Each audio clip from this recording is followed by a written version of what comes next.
Hi, I'm John Pitts, and welcome again to another episode of The Passion Behind the Owner. And today we're talking with Jeremy and this beautiful Boss 429.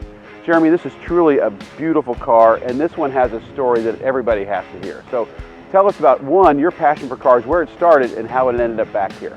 When I was a young kid, my mom started dating a man named Hank Matthews, and he owned a Boss 429, and I missed it, and I always wondered where that car had gone. When I finally got old enough to put my big boy pants on, my wife gave me the opportunity to buy one for myself, and I started the search, and we went through a number of Boss 429s, always looking for that car that had left when I was a child, and it just had never turned up. And a number of years later, my grandpa had passed, and my mom's ex-husband, the gentleman that owned the car, had come to the funeral, and we just started reminiscing about stories. And he said, Jeremy, you know, if you want to find that car, I think I've still got an old title at the house. Oh my God, the VIN number. What you needed to run it down. Exactly, because there's kind of two identifying things with the Boss 429. One is the Z in the VIN code, so you kind of got to have that to have a Boss 429.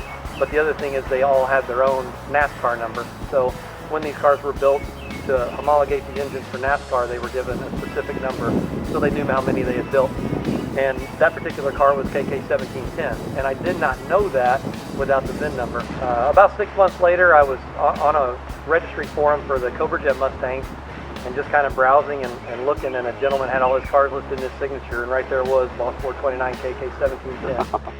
I flew down and we drove the car, got to see it and drove the car for the first time in, 30 years or whatever. Pretty powerful reunion? Yeah, it was incredible. I mean, I probably spent an hour just looking at it in his garage, and this is a guy with an extensive collection of Fords, mainly Cobra Jet cars. And we took it for a drive, and then he was gracious enough to agree to a number, and he said, I don't know when it'll happen, but if you ever come up with that number, you can have the car. And wow. So a year ago today, I bought the car back. 1 year to the day of this filming, you bought this car. That is truly amazing. You said that Hank was a drag racer and actually had made some modifications, and now it's back to a stock 429.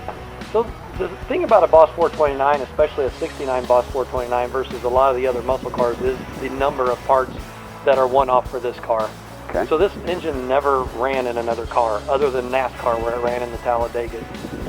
Whereas the Hemi, for Chrysler, ran in almost all their body styles. The same thing with the LS motors and all that for Chevy. So everything that was built for this car was specific. It was the only Hemi-headed car, so the Hemi heads are obviously specific to this car. The valve covers, little things for even the brake booster and the master cylinder. There's actually a wedge that fits behind the brake booster to set that up at an angle so it clears the valve cover. Okay.